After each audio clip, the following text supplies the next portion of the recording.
I'm 30 years old, and I share a house with my sister.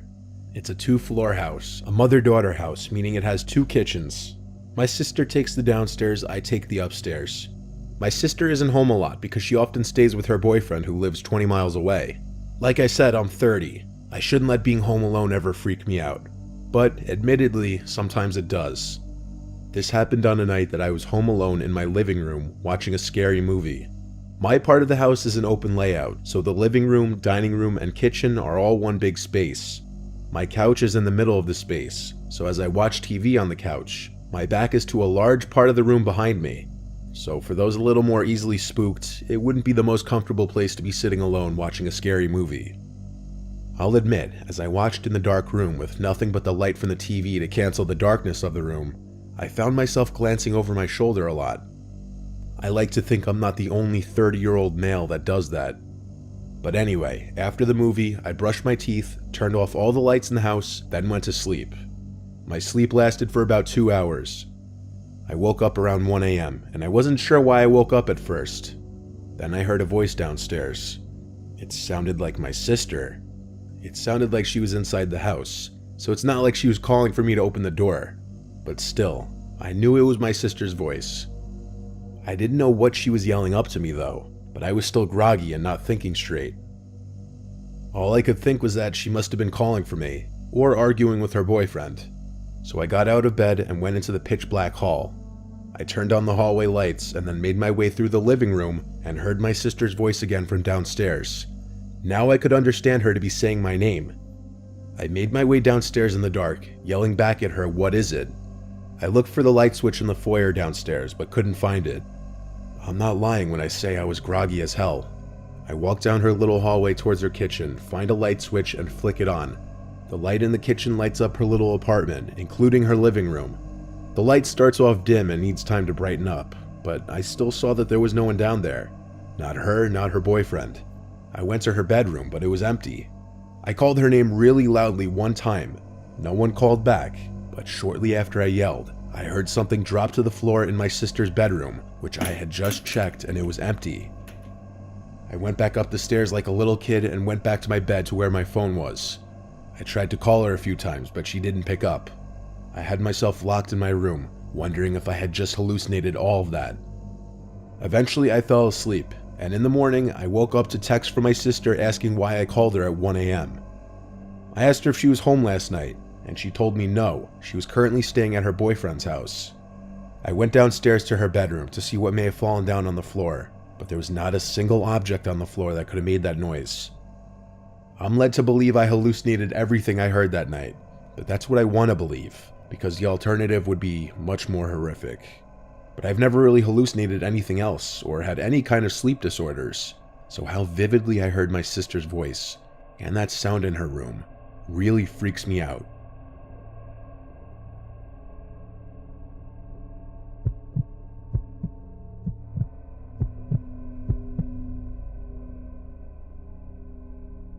I was left home alone a lot as a kid, just due to the fact that my mom was single for a good chunk of my upbringing, and she worked as an RN on a crappy RN schedule, and my brother went away to college.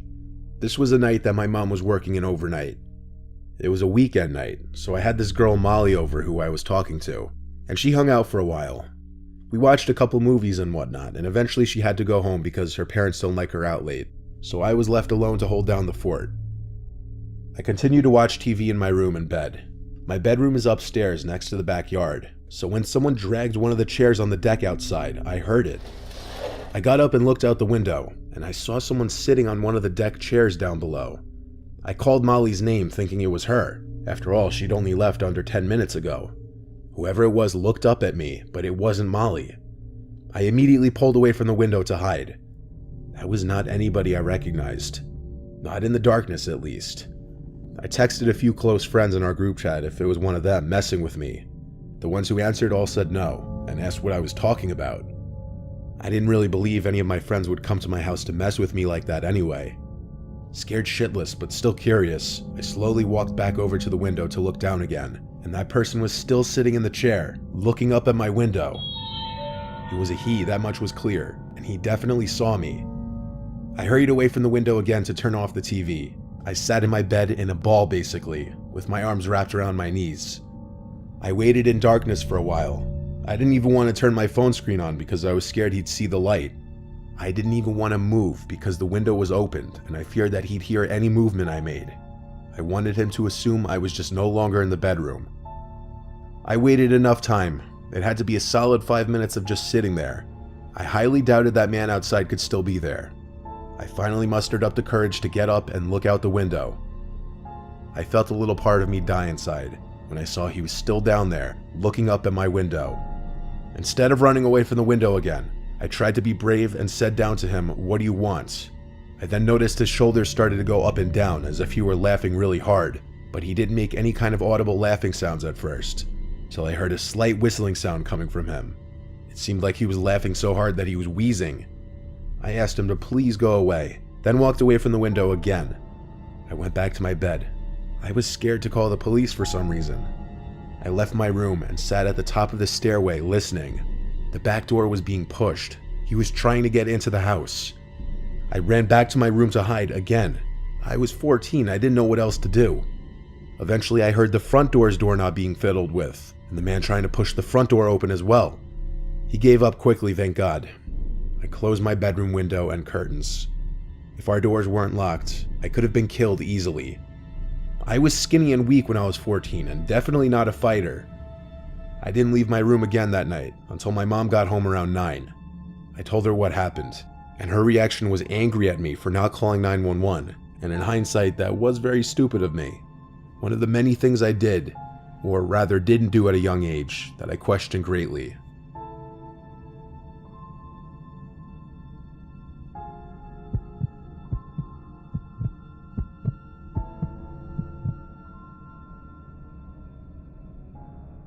This was the story of how I almost died as a young kid home alone, and possibly the most intense night of my life with way too much going on. We're a family of 5. I was 10 at the time. My older brother was 14, my little sister was 5. It was a Friday night. My brother was out with his friends causing trouble clearly, because a dreaded phone call came to my parents. All I remember was I was in my room playing a Star Wars video game when I heard my mom start freaking out crying. I got really scared and hurried to see what was wrong. My mom was on the phone with the hospital, calling to inform my parents that my brother had gotten hit by a car. Obviously, we were all shaken and really scared. My brother's leg was broken, but I don't know what else was said on the phone.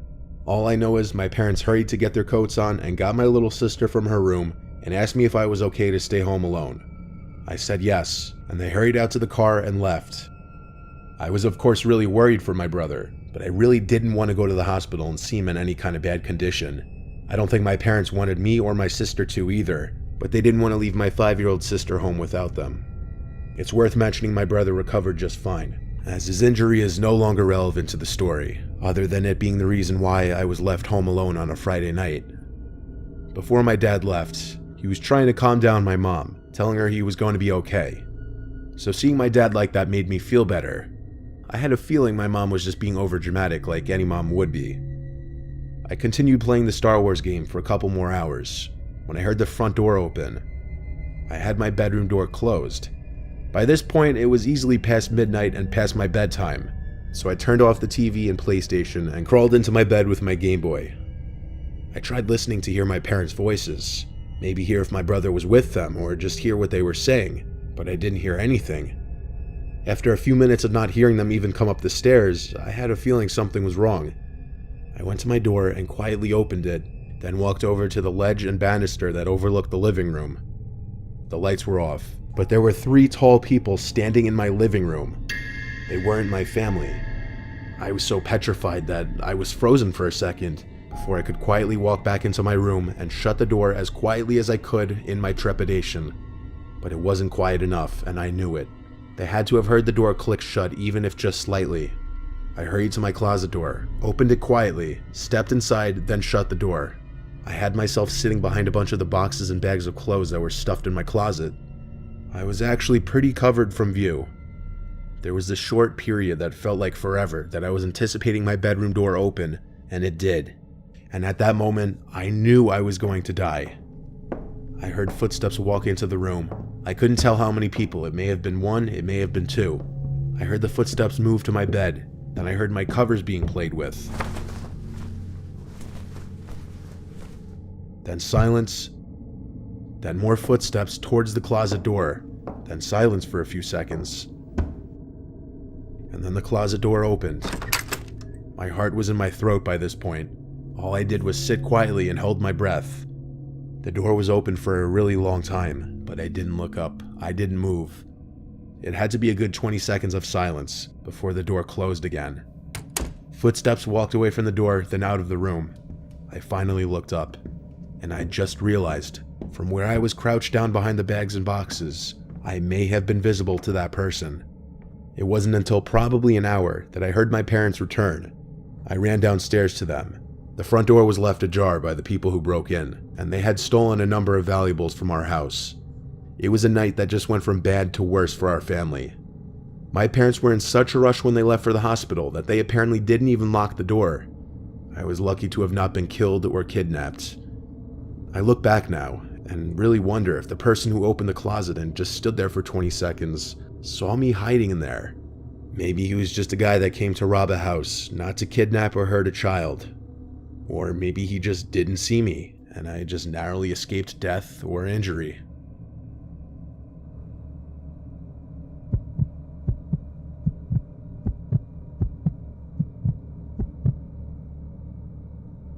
I was home alone for an entire week one time when I was still a teenager living with my parents, which was a rare occasion since my parents don't go out a lot. My mom's rich friend Patty invited my parents on a trip that she was paying for. I'm an only child, so I was left alone in the house. We lived in Newark, Ohio, which is in Licking County. Yes, our county was actually called Licking County. My parents' old house had woods in the backyard and was on some quiet road that only a few cars would pass per day usually. We had a huge deck in the backyard overlooking the woods and a decently large backyard. We even had a little fish pond and above-ground swimming pool. This was on a Thursday night. I remember because I had conversations with friends about plans for the weekend that day. This was in July of 2013. I was out on the deck smoking weed with my speaker playing music. That's about the time it started. I thought I heard a voice from out in the woods. I lowered the music and listened for a little bit. It didn't repeat, so I raised it back up. When the music was loud again, I heard a voice from out in the woods again. This time I turned the music off completely and listened for longer. There was a voice calling from the woods again, confirming I wasn't just hearing things. It was a male's voice, saying, "Hey, over here." It was kind of distant, but not too far. The woods were anywhere from 20 to 30 yards away from the deck, and that's where the voice was coming from. I didn't think in a million years it was someone calling out for me, though. Rather, maybe just some kids playing manhunt or something. The voice called out again, "Hey, over here, we need help." This time I realized the voice was too deep to be a kid. And when a voice yells out, "We need help," obviously that'll always be slightly concerning. I was getting a little bit uncomfortable now, because now I was questioning if these yells were directed at me. Now I heard the voice yell, "Straight in front of you, please come help us." And the voice was coming from straight in front of me in the woods. Now I had a feeling this was directed at me. I reluctantly called back, "Who is that?" And they responded, "We just need help, we're stuck in the woods." I called back, "What does that mean?" And the voice replied back, "Just please come help, straight in front of you." I got out from my seat, walked down the steps of the deck onto the grass, and proceeded towards the woods. I called out, "I'm coming, where are you?" The voice replied instantly, "Right in front of you, I see you." I replied back, "Wait, are you alone or with someone?" There was no answer this time. I stopped in my tracks about halfway towards the woods. I had a bad feeling in my gut about this. I started walking backwards, back towards the house and the deck. I didn't even want to turn my back to the woods, because it took me that long to realize there was something very suspicious about this situation. I made it back to the deck, and the voice didn't say anything else. If they truly saw me and this was real, they would have said something like, "Where are you going?" at the very least. They knew I was onto the situation, but who even knows how many people were in there? Could have been one, could have been three. All I know is getting stuck in the woods makes absolutely no sense, especially if he or they were able to literally see me.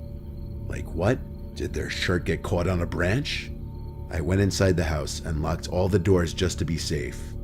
I chilled in my living room for a bit, still high, and I think that's why I was more trusting at first, because of how high and relaxed I was. Then though, I heard the voice again from outside, closer now, definitely in the backyard and not the woods anymore. I heard splashing of water. It could have been the pool or the pond. I hurried to the window to see. I didn't see anyone at first, but then the voice called, "I see you," with a laugh. I noticed him. It was one guy, at least one guy visible. He was hidden behind the pool on the other side, and I could only see his head. It was just too dark to make out anything besides his dark, medium-length hair. I closed the blinds and tried to ignore it. Maybe he'd lose interest if he saw I wasn't entertaining him. He was probably a sick, deranged person who enjoyed messing with people, so I didn't want to give him what he wanted. But my breaking point was when there was a horrible, aggressive banging on the window where I had just closed the blinds, and on the other side, the guy was screaming help. I screamed at the top of my lungs to "Fuck off, you freak, the police are coming." I screamed it over and over, trying to make myself sound crazier than him. I heard him start to laugh on the other side of the glass. His laughing started to fade away as I assume he walked away. I sat back down on the couch, trembling, shaking, out of breath. I sat there for a while, and it seemed like the guy had really given up. I still got a good night's sleep that night because weed helps me sleep. I wonder if I would have handled that situation any differently if I wasn't high though. The situation made me more paranoid about who I opened my door to.